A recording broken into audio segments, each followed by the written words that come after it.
Well, guys, you'll tell me later. Of course, if the match was already tough, the tie is even tougher. We're going to Germany with a very difficult result, although I think it's possible. And I want this video to be an optimistic one. As the hours go by, I'm getting a little more optimistic. I didn't always think that during the match, especially when I saw they might score a third goal, which would have finished us. Still, Madrid's goal made us shift our perspective a bit. That's what I think. Some may not, but I choose to stay optimistic until the end. And now we listen to some of Arbeloa's messages, which I think is good because he gives an explanation about the mistakes. He talks more about football, but he also brings in the emotional side. And if there's anyone who can get a good result in Germany and win there, it's Real Madrid. In any case, like I said, and as you're seeing, it's very difficult if in a clear red card situation like this, they don't show Jonathan a red card. There's VR being used. And in a penalty like the one they committed against Vinicius, which I already mentioned live. And then if you want, we can talk a bit more about that. The referee has ways to explain it. He has ways to explain it. Lack of intensity, the usual things they tell you, right? He exaggerates the fall, etc. But still, those penalties, there are penalties like that, which are called. So it's very difficult. I don't think it was just a lack of accuracy. Let's focus on the key reasons why I believe we can win in Germany if we make some changes. It wasn't just accuracy, but also other issues. We're not asking to be favored like the people who pay off referees, right?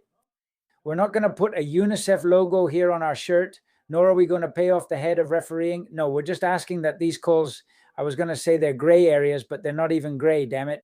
I mean, these are actions that in other matches would be punished with a red card, in this case with the penalty on Vinicius. But no, man, not this time. I also have to say one thing. Sometimes in Europe, these kinds of calls have gone our way, but now they've gone the other way. What's unbelievable is that you're playing at home and these calls don't go your way, right? I insist, we're not asking for favors. We're just asking that these, which for me aren't even questionable, at least go our way. But anyway, let's see. There are things, before we get to what Arbeloa says and all that about the mistakes, that's what we're getting to. How do you win in Germany? It sounds simple. Just go out and play, right? But there are things you can demand from Real Madrid. Better finishing from Vinicius and Mbappe. They have shown they have it and missed a lot. We missed a lot. In fact, we had as many shots on target as Bayern. It's true that Bayern had 3 late chances that could have finished us off. They could have decided the tie, but also, hey, we can say we came out alive. I'm not sure if I should say they came out alive, since it's true they actually had more chances in the box than we did. But there's something I said live that I think they had and we didn't. And you could see it in their attitude. They gave the impression of never losing control of the match at any moment.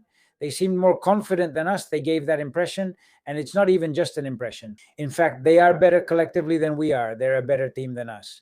Now, that doesn't mean they're going to win a knockout round, because this is football. Also, Manchester City 2 years ago was a better team as a team than Real Madrid. And we made it through the knockout round here and ended up winning the Champions League, right? That doesn't guarantee anything. The same thing at the Allianz. What happened 12 years ago could happen again, right? During La Decima. These teams are completely different from that Real Madrid and that Bayern compared to this Real Madrid and this Bayern. But they also said that the forest would burn. And I don't know how many other things in Munich. And in the end, it was 0-4. I mean, they can be surprised there, but especially if we do things right, like taking advantage of what we do best, which is when they give us space, because Bayern is not going to change their way of playing. Bayern is going to try to settle it from the first minute. When they leave space in behind, we need to exploit it. And there, Madrid is the team in Europe that knows how to do it best. That means being more accurate. It's not too much to ask. Mbappe and Vinicius, as long as they don't do what they did tonight, things will go better for us. And then, apart from the mistakes, and we'll get to those now, the issue with Carreras. Carreras can't play. I hope Mendy is recovered. Of course, if Mendy isn't available, the option is Fran. So you don't know if it's a scare or a disaster. But if Mendy recovers, like I said on the live stream, let Mendy come back. I don't care how he is. I mean, just having Mendy there, I was going to say, not even limping, he'll be recovered, damn. Because he's already trained with the group, but even without knowing his condition, Mendy is good enough for me, even if he leaves after 90 minutes like last time. He shows up like that meme of someone rising from a coffin, says, all right, I'll help you, then immediately gets hurt again, right? Well, even if it's just with that, at least to get through this tough time at the Allianz Arena with Elise causing trouble there because he really gave Carreras a hard time. He practically beat him one-on-one. Arena con Olise ahí. And then Carreras, well, with that ball he gave away and all that, basically conceding the goal. He's actually the one who plays them onside for the first goal. Everything went wrong, and then he appeals for offside. Come on, man. What are you doing? What happened with Carreras is just unbelievable. But let's move on to the topic. Let's talk about the mistakes, because I think Arbeloa did really well. Here at the press conference, he put it perfectly. Now, let's also talk about the refereeing decisions, but also about the two gifts, right? The two gifts from Real Madrid. They asked Arbeloa about that topic, like, if those were concentration mistakes, what are they, right? And this is what the Real Madrid coach said, and I think he did really well here. What do you think caused those mistakes? Was it a lack of concentration or something else? All mistakes, all goals are mistakes, 99% of them, and not just one. Normally, usually several, right? Of course. Right. Football is a game of mistakes, and that's key. It separates teams that work well together from those that rely on improvisation. I'm not blaming Arbeloa. He's doing his best and has only been here a short time. If he'd had as much time as company, a year and a half, he might have solved this by now. You also have to look at what kind of locker room we have, what kind of players we have, and why a coach like Arbeloa, as methodical as he is, maybe doesn't have the people skills for this locker room. Also because Arbeloa came here still learning. From what didn't work out for his friend Xavi Alonso, well, a locker room like this. When it comes to accepting the methods of a coach like that, well, maybe it's not the same locker room as Bayern's. I don't know if you get what I mean. But, well, it's what we have. This is what Arbeloa said about the mistakes. And well, these are situations that, as I said before, we had talked about. When you try to play the ball out from the back during the build-up in situations in your own half when they press you, you have to be careful because there will be turnovers, and you have to be ready to get back into shape very quickly. Not to have too many people ahead of the ball, but rather behind it. Because if not, well, what happened to us will happen, right? We lost the ball and we basically didn't have anyone to deal with that turnover. I mean, many times the loss itself isn't what's important, because in the end, against this kind of team and really against anyone, you're going to lose the ball. What's important is how you react after losing it, and especially your positioning before you lose it, right? So when you're very spread out and you lose the ball playing out from the back like we did, well, they score goals on you.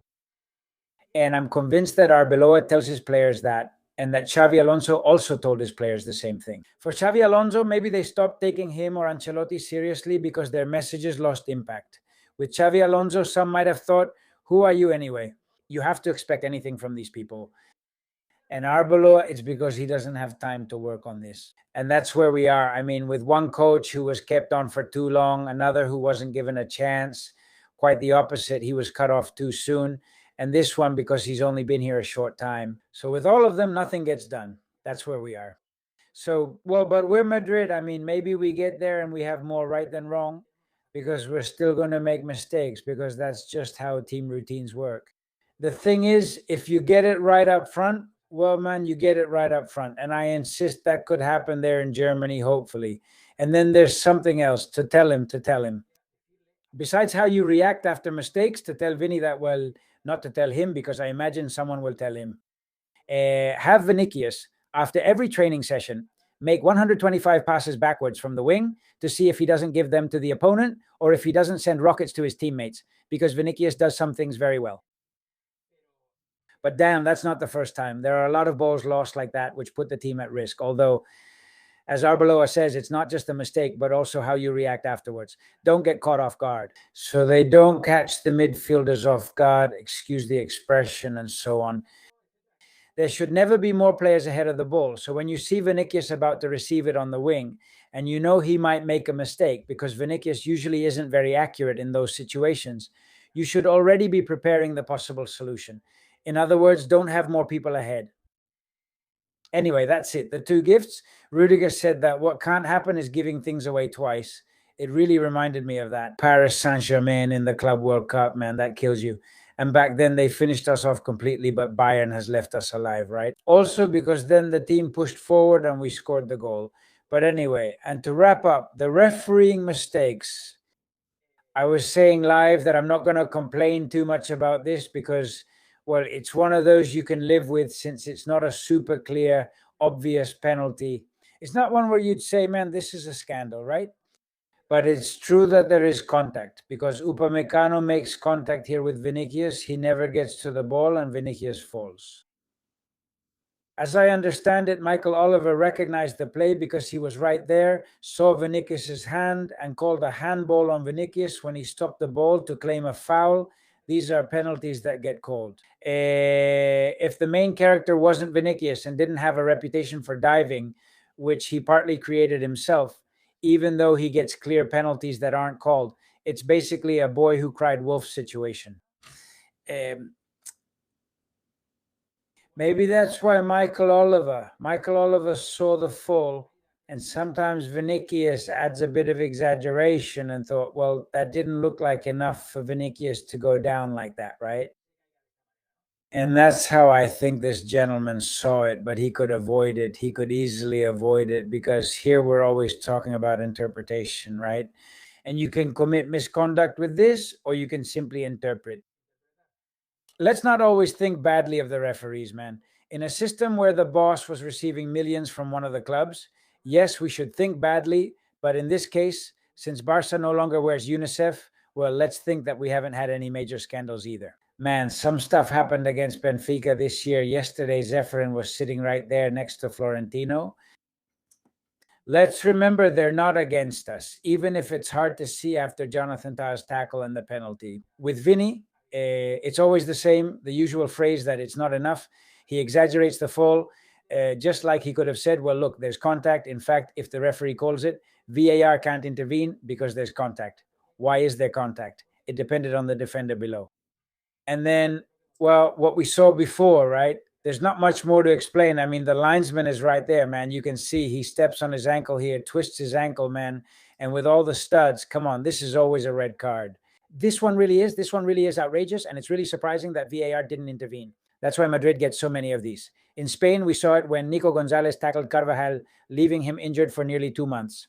Then people claim things about Madrid. Just look. Well, look, this could have changed the game, at least the final stretch of the match, right? Anyway, hope you all do well. Give a like if you enjoyed this video. Please subscribe to the channel, comment, share. You know what I mean? Well, before anything else, no, look, Judge, there's a side here. As Arbeloa says, we're not going to show them because he doesn't step on him.